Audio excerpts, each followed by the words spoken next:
Hello everyone and welcome to week 9 of RTO Doctors Let's Ask ASQA, and thank you everyone for being so patient while I lost my voice.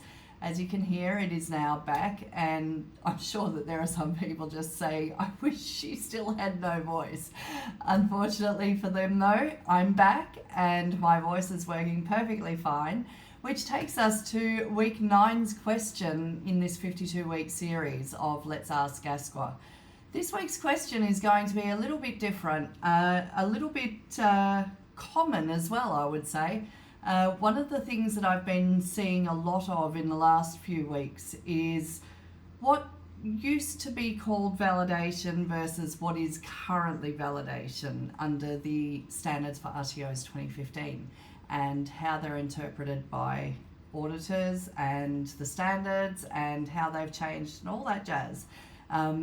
One thing that people all around the sector can absolutely vouch for is that validation today is not the same as it was 6 months ago, 12 months ago, 2 years ago, 5 years ago.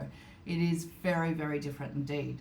And in fact, I was on the ASQA website today and I was looking at the range of videos that are available and educational resources around validation.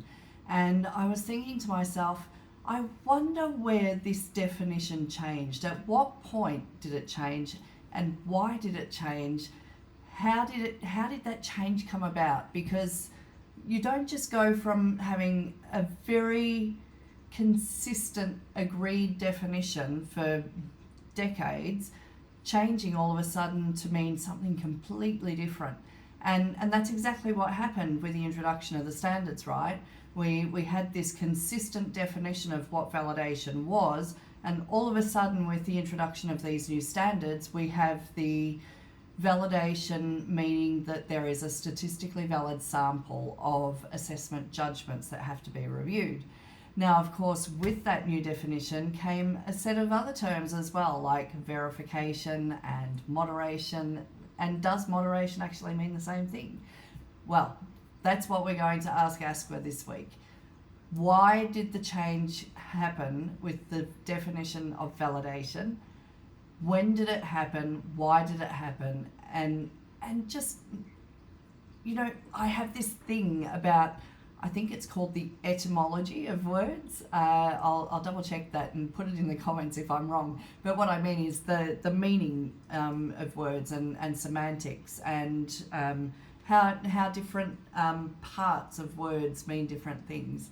I have a real interest in how words develop. In fact, on a completely different side note, there is a great movie, I think it's on Netflix, called The Professor and the Madman, and it's got Mel Gibson in it, and that actually talks about the it's a movie based on the I think it is the development of the Oxford Dictionary from memory. I think that's what it was. Fantastic movie. But if you're a bit of a word nerd like me, then you'll understand why that's a great movie and why I appreciate it so much. So again, back to Let's Ask ASQA, and this week, week 9, with Raylene's voice, instead of a long article for you to read, this week it is, please ASQA, can you explain to us why the definition of validation changed, how it changed, who changed it, like how did it all happen? And I guess the other thing to point out as well, and this is something that I've been sort of toying with for a few months now, is that we have all these different affiliate services in the vet sector, right? And they each provide a service for different parts of the sector and things that we do and things that we need.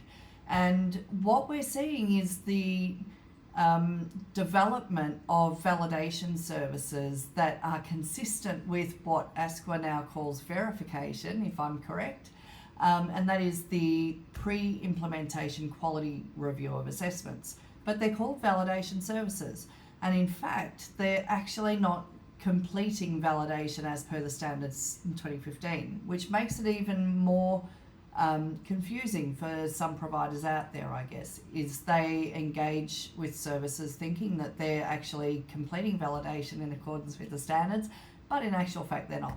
So again, back to the question this week, and I'm sorry if you can tell I've been without my voice for a week because all of a sudden I can't shut up.